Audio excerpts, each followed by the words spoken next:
Hey there, welcome to another episode of my album reviews. My name is Christian Eschbach, and today we are looking at Burgh, Spanish Train, and Other Stories.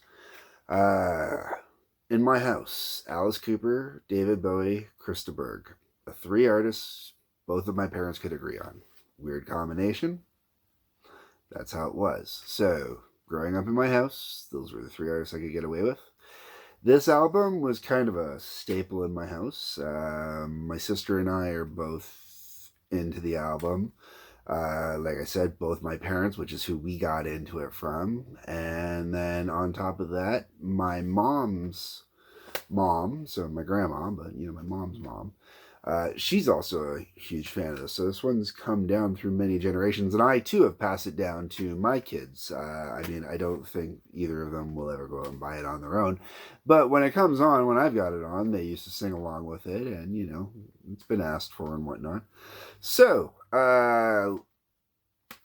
before I get into the songs on the album, one thing I should mention is Burgh, at least in this album, okay?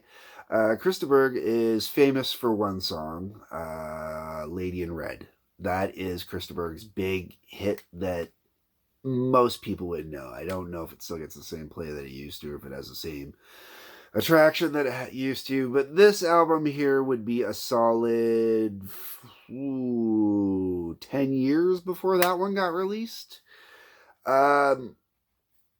This would fall under world music. It's not pop. It's not rock. It's storytelling. It's got when you're listening to it, you're always hearing a story, especially on this album. This is a storyteller's album the whole way through. This is, as much as I like to talk in other reviews about how the words don't mean much, and I'm all about the music, in this case, the music accompanies the lyrics. The lyrics are the story. They're what's progressing you. That's what's taking you through. It's the words that really mean something on this album. This is definitely an album for those that want to listen, and for people that want to hear a good story. So let's get in. One other thing right before I get into it. There is a lot of religious content on this album. A lot of Christian or Abrahamic, not Christian. A lot of Christian religious context on this album, but it's not a religious album. It's not a Christian album. Let's be very clear. It's a storyteller's album. You'll understand as I get into it. So the very first song is Spanish Train. Now, Spanish Train is actually the story of the battle between God and the devil. The difference is, in this particular case, they're battling over the souls that are upon this train. And when they're battling over it, it's literally it's a card game. It starts off as a card game, and then it goes from there, and it moves on from there, and it moves on from there. And it's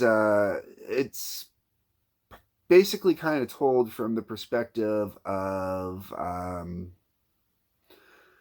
I don't know if it's the engineer or the conductor, or it's someone right there though on the train, as they realize that their soul is up for grabs in this battle over these silly games and a battle of egos. That's really what it is. It's a story of a battle of egos and silly games.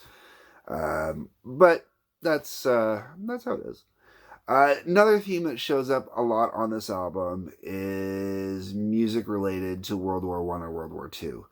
75 Europe was definitely past that point, and into the recovery and into a whole new set of recessions afterwards, stuff like that. But all the kids that were born in that time period were affected by it, and they grew up hearing songs from that time period and stuff like that. So this album has a lot of songs on here that are very much like that. Like the next song, Lonely Sky. It's based on my interpretation of the lyrics. I want to say it's one of the bombers. Like when you think of the B-52 bombers going through, and the guys that are up there, and a lot of them were wrote letters home and stuff like that while they're up in the planes and that. And it's that guy that's up in the bomber getting ready, and he's writing that note about how it's, nothing but a lonely sky up there. Or, if you want to go back even to World War I, because, there were the odd air skirmishes in World War One. You go back to World War One. It's even someone reminiscing about what it's like while they're up there in the sky, even as much as the dreaded Red Baron. Oh, but or Snoopy even. That's a whole different song, folks. But that's the type of story that's in there. From there, we go on to this song for you. It's a romantic piece. This one is definitely, to me, see, I don't know enough of the history. I'm very anti-war, so I don't pay a lot of attention to a lot of the details of which battles happened there and stuff like that. But this song for you is about Passchendaele, and if I remember correctly, I believe Passchendaele was World War One. But it is literally someone writing that song right before they go off to battle in Passchendaele. And as a Canadian, Passchendaele has its own separate connection. Go check it out historically. I'm not here to teach you history, not World War history especially. Music history a little bit, true. From there, we go into one of what I consider one of the most fun songs on this album. It's also another song that got attraction, not so much over here. I know more so in Europe. Patricia the Stripper. Now, Patricia the Stripper, my understanding is may or may not have been a real stripper back in the 1920s. I'm not sure on that one. I've never been able to quite get a clear story on that, or at least it was inspired by a real case from the 20s. The 20s were weird with some of the rules in Europe and North America, stuff like that. They were all over the place. They didn't know what to oppress and what not to oppress. But Patricia the Stripper is a great story of a stripper who gets arrested doing her thing because it was lewd and obscene and whatnot, and it's the court case that follows, and it's just a lot of fun. It really is. And I like the music. The music is so much fun. From there, we go to... Now, I've listened to this on vinyl. I've listened to this on cassette and CD. So, the last song on side one, because cassette was originally how I listened to this, so this is actually a side one, side two thing for me always still, is A Spaceman Came Traveling. Now, on the surface, it sounds like it's a song just literally about a man that comes from space and he's preaching about things that are going to come and blah, blah, blah, blah, blah. That's kind of the surface of it. Now, if you actually dig deep into it, or if you've ever watched Ancient Aliens... Oh, the hair, man, the hair. So if you've ever watched Ancient Aliens, or if, anything like that, or read Chariots of the Gods, or anything like that, the idea of what we think of gods and angels and whatnot were actually just space creatures.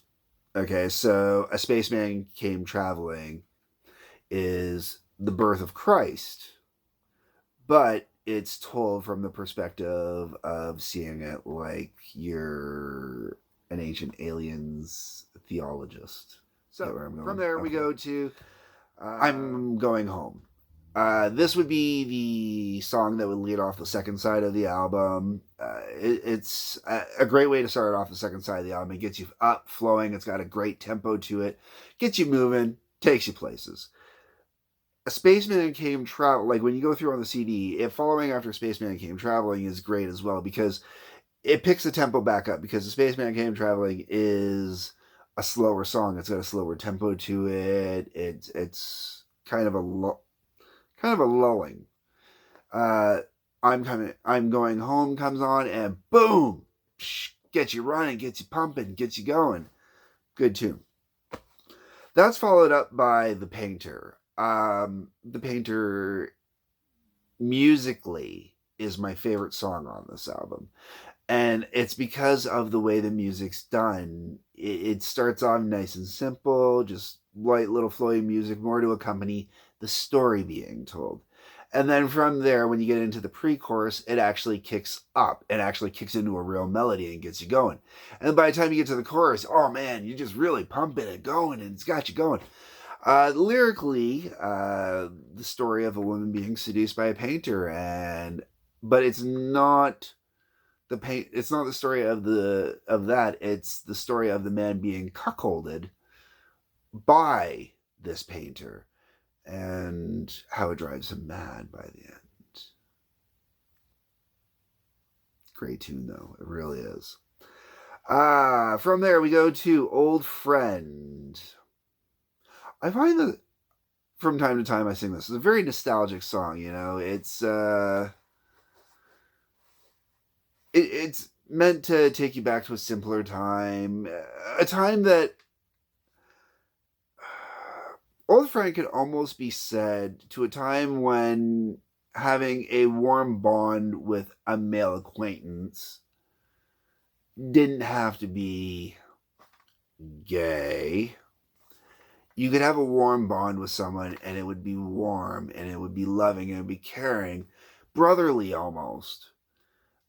And then this song would be the reflections back on that person, you know, when those bonds were formed and how that was formed. And there's a lot of loving in this song and in these memories. Next is The Tower.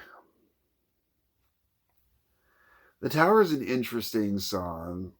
I think it's the weakest song on the album, but it has one of the prettiest stories.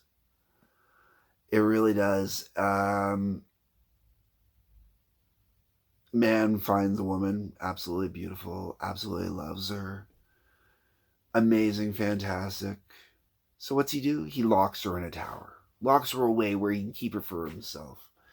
And when he does this, the lands around him start to die, and the forests start to die, and the animals start to disappear. And I don't want to ruin the song for you. It's a beautiful, beautiful song that just kind of goes on from there. But you really have to sit and listen to it. This is a listening song. This is not a I'm busy doing stuff around the house song. If you're busy doing stuff around the house, or if you're busy doing stuff, or if you're out, you cannot work out to this album. Okay, let's go with that, okay? But if you're out canoeing or adventuring or something like that, you could have it on. Camping. This is a great camping album. I'll get to that. But anyways, The Tower is a song that's meant to be listened to. It's not meant as much for like a background song. As a background song, it kind of sucks, really. But, you know, don't put it on at a party. You'll kill the party. And to finish off the song, we finish off the album with my absolute favorite song on the album. It is definitely the most religious song on the album.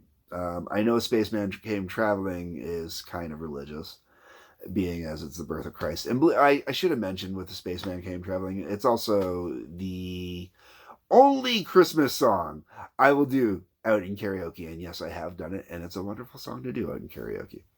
But anyways, back to Just Another Poor Boy. Just Another Poor Boy. The reason why I mentioned that is one side is the birth of Christ, the other side is the end of Christ's life. Just Another Poor Boy would be the Easter song. It is a reflection of the end of Jesus Christ's life when he meets Mary Magdalene and how she takes care of him in the night, and because he's just another poor boy. And then about how the military comes and grabs him and tears him out of the house. And, you know, the line that appeals to me the most in the song, and it's right before the big crescendo in the song, is accused of spreading lies and hate as public meetings were dangerous to a state. Some soldier said, "Who was he anyway?" Because if I was raised in a Catholic school, and if you actually pay attention to just the Jesus Christ parts of it, Jesus was a great dude, man. He's my favorite socialist hippie. Yes. And this song is a beautiful reflection of Jesus Christ, not the Son of God. Jesus Christ, the man who tried to take down an establishment that was broken. Now, going back to what I had mentioned about camping earlier, I go camping, this album comes with me every time. I do not go camping without this album. This is a great camping album. This is the type of album that if you don't have anybody with a guitar to sing around, a campfire, you put this on, you hear it, you listen to it while you're watching the flames of the campfire. It takes you somewhere. I mean, maybe it's because this is an album that my dad and my stepmom brought with us camping all the time, and we always listen to it camping, so I automatically feel that way. But I even had a girlfriend in high school. She couldn't stand this album. She hated when I put it on. And the reason she'd say is it always sounds like something you'd hear when you go camping. It sounds like a campfire album. That being said, there's only one other album I think that gets even remotely close to this. This was, I believe, Krista Burgh's first album, and in my opinion, to this day, it is still his best album. His Live from Dublin album gets pretty damn close, though. But if you want something different, if you like Nick Cave, okay? If you like Nick Cave, which means you like storytelling, you like something different, you like something out there, you like something that is global pop, check it out. Check it out. You might actually really dig on this. I really dig on this. I really dig on Nick Cave, too. So it's worth checking out. Not the same as Nick Cave, but similar vein. This would be the predecessor. Anyways, as always, thank you very much for watching. Feel free to leave a comment. Tell me what you think. Hit the like button. Hit the subscribe button. That way you'll get a notification when a new episode comes out. Other than that, I love you all. Peace and take care.